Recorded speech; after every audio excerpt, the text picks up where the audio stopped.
So welcome back to my channel. मुझे आज बात करनी है क्रिटिसिज्म के बारे में। क्रिटिसिज्म ये ऐसी चीज़ है जो हर कोई आर्टिस्ट फेस करता है, नो मैटर वो बिगिनर है, इंटरमीडिएट है या प्रोफेशनल है। पर स्पेशली जो बिगिनर्स रहते हैं उनमें ये चीज़ बहुत अफेक्ट करती है क्रिटिसिज्म, क्योंकि एट दैट पॉइंट उनको भी अंदर से पता रहता है कि हाँ अपना स्किल सेट वो लेवल पे नहीं है। तो फर्स्ट मैं बात करना चाहूँगा ऑनलाइन क्रिटिसिज्म के बारे में। क्या होता है, हम बहुत अच्छा ड्राइंग बनाते हैं या फिर मोस्ट ऑफ द टाइम हम स्टार्टिंग में कॉपी करते हैं drawings, which is also good way to learn a drawing. तो हम ड्राइंग कॉपी करते हैं, हम एक अच्छा सा पिक निकालते हैं एंड अपन पोस्ट करते हैं। तो एक तो चीज़ उसको लाइक नहीं आता, ठीक है, और हमको जैसे चाहिए वैसे लाइक्स नहीं आते and that is okay. But my concern is कोई उस पर आके हार्श कमेंट कर देता है, जो like this is a sheet, how can you call this trash piece of art. And मुझे ऐसा लगता है that you should stay away और ignore those kind of comments. इसका मतलब ये नहीं है, मैंने ये नहीं बोलना चाहता कि आप कोई भी आपको ओपिनियन शेयर कर रहा है उसका जो आपके आर्ट वर्क को इम्प्रूव करे वो भी इग्नोर करो। लाइक कोई आगे बोल रहा है दैट आपको पर्सपेक्टिव पे काम करने की ज़रूरत है एंड आप बोल रहे हो, आप उसको भी इग्नोर कर रहे हो एंड यू आर लाइक लोगों को जस्ट क्रिटिसाइज़ करना है। मुझे नहीं, उस एक डिफरेंट कंस्ट्रक्टिव क्रिटिसिज्म और नॉर्मल क्रिटिसिज्म में एक डिफरेंस है। तो मोस्ट ऑफ द टाइम क्या होता है कि ये चीज़ें हम पर्सनली क्यों ले लेते हैं, क्योंकि अपने को भी अंदर से पता है that we just started and अपने में ये चीज़ें मिसिंग है and we are not that confident about our art work. तो how you should look at criticism, like जैसे ही अपन एक छोटे बच्चे को देखते हैं, लाइक उसको चलना नहीं आता, वो 8-9 महीने का रहता है, तो कोई उसको जाके ये नहीं बोलता कि तेरे को चलना नहीं आता, तो गिर जाता है चलते चलते। हम उसका मजाक नहीं उड़ाते, हमको भी एक अंडरस्टैंडिंग रहता है कि हम भी एक बच्चे ही थे कभी एक टाइम पे और हम भी वही फेज से गए थे। तो ये रियलाइजेशन जो आर्ट वर्क पोस्ट कर रहा है उसको एंड जो हार्श कमेंट करने वाला है उसको भी चाहिए। तो ये टाइम में हम जो कमेंट कर रहा है उसका एक्शंस या फिर उसका थॉट्स तो कंट्रोल नहीं कर सकते, कोई भी नहीं कर सकता।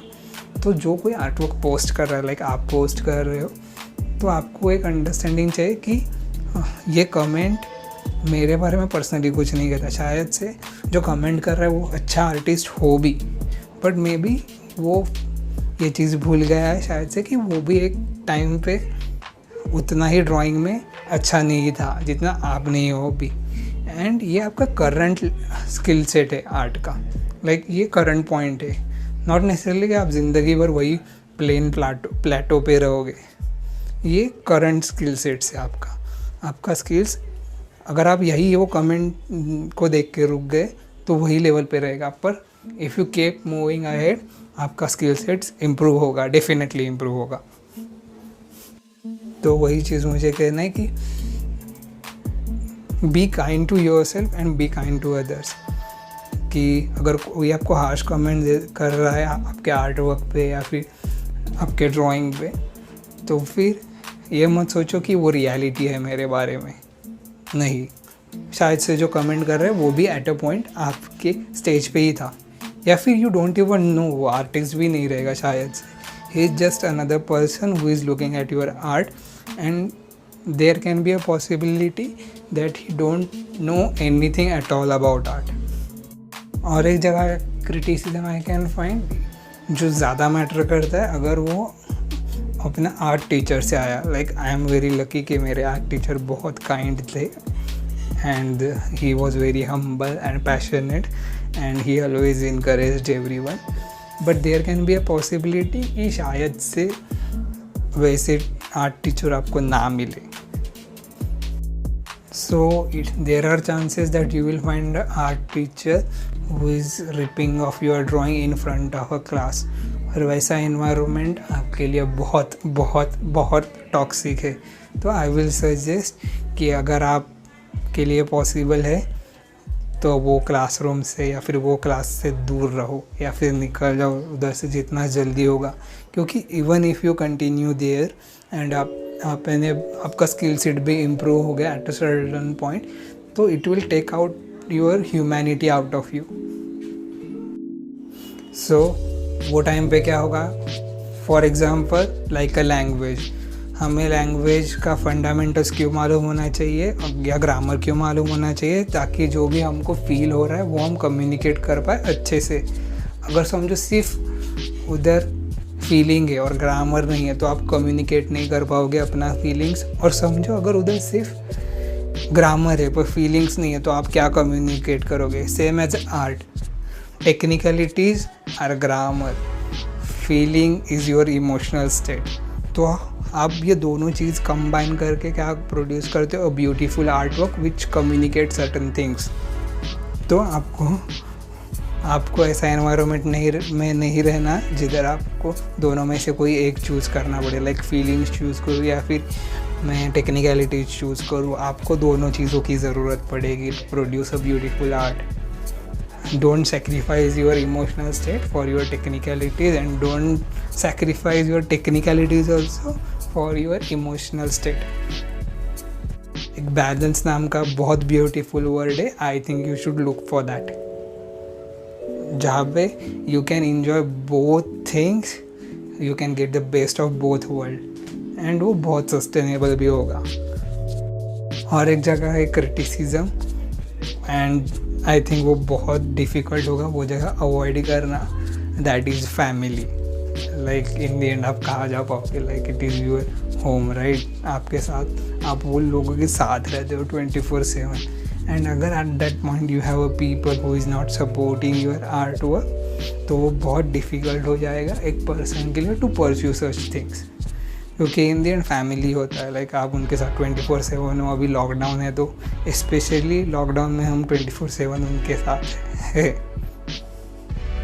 तो I am also very lucky in that factor कि मेरा फैमिली मुझे सपोर्ट करता है आर्ट वर्क के लिए, and they allowed me to pursue it. But I have seen certain people जिनका फैमिली समझता है कि, और they look at art like कि इससे कुछ होगा नहीं, किसी का इसमें फिनेंशियल बेनिफिट भी नहीं है, and this is just a waste of time. Rather than pursuing art, you should go for engineering and other stuff. But in terms of stability, they are right. They are looking for your future. They want you to be a stable, especially a financially stable person in a future, so your future is secured.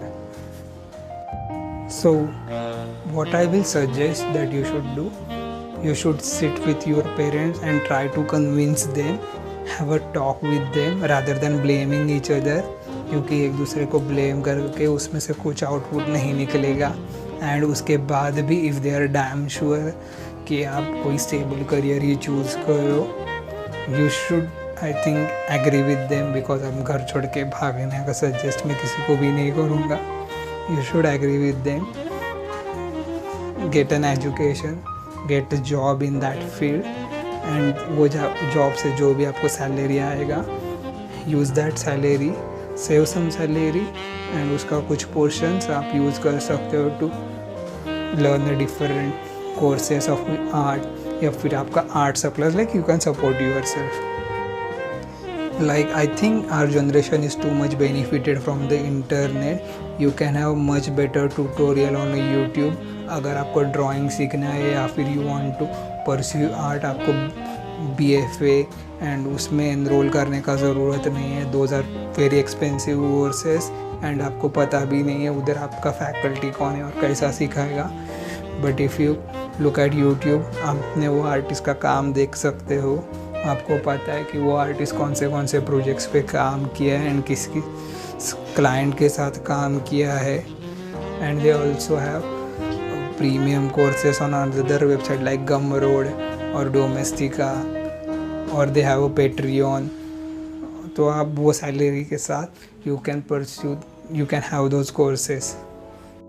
और एक जगह जहाँ से you can receive a criticism is your peers, specially जो आपसे थोड़ा सा learning का उसमें अहेड है. एंड स्पेशली अगर वहाँ पे अगर न्यू स्टूडेंट आता है and he is not good at it and वो फ्रस्ट्रेट हो रहा है, विच इज़ नेचुरल. क्योंकि वो नया चीज़ है एंड थोड़ा सा फ्रस्ट्रेशंस आता है या फिर कभी कभी बहुत ज़्यादा भी आता है. एंड दोज लाइक जो लर्निंग कर्व्स में ahead peers, they are like you are giving up right now, we have suffered a lot, we have done different things. तो अभी क्विट करेगा तो तू क्या सीखेगा आगे, एंड आगे बहुत टफ है. Like giving like you are a newbie and I know many things about art. तो it is just they are being unaware, they are being student. ये चीज़ें कोई प्रोफेशनल नहीं करेगा. Even I am unaware of most of the things, but even if I become at certain skill set कि मेरा एक skill set का level हो जाएगा, I will not consider saying these things to any other, not only a newcomer but any other human being as well. So criticism is just about someone else's opinion of your current skill set who don't know you personally. अगर कोई आपको positive या constructive criticism दे रहा है तो take that's a blessing. I think कि कोई आपको बताना चाह रहा है कि हाँ I think those things are missing, you should work on that. And फिर आप देख सकते हो वो चीज़ों को, you can verify that stuff and you can work on it. And थोड़े महीने के बाद अगर आप उस पर काम करोगे तो आपको एक सिग्निफिकेंस डिफरेंस दिखेगा उसमें. तो I will definitely say that कि जो कंस्ट्रक्टिव क्रिटिसिज्म है उसको डेफिनेटली कंसिडर करो, बट जो हार्श क्रिटिसिज्म है like military kind of stuff है उसको आर्ट वर्क में वैसा काइंड ऑफ क्रिटिसिज्म लेने का ज़रूरत नहीं है. You can ignore that stuff and in the end you will find out it is not about that criticism and that comment, it is about our perception of that comment and about our artwork. We are new, we are learning new things, so we feel like we are crushing at it, but the more you will learn, the more you will know that you are so much unaware of most of the things. क्योंकि एक beginner है वो या फिर any one of us, हमको बहुत सारी चीज़ें नहीं पता लाइक, तो हम वो चीज़ें अपना ना ही अपना आर्ट वर्क में देख सकते हैं ना ही दूसरे के आर्ट वर्क में देख सकते हैं. दो स्वॉन्स पर्सपेक्टिव एंड फंडामेंटल्स, तो जो भी हमें दिखता है we think like this is a great, और जो भी हम बनाते हैं we think like this is a top notch. And फिर कोई अगर आके कोई कमेंट करता है, even that is a constructive criticism, we feel like he is criticising me, we take that on our ego. So I will just say that practice more, study more, you will come to know where do you stand.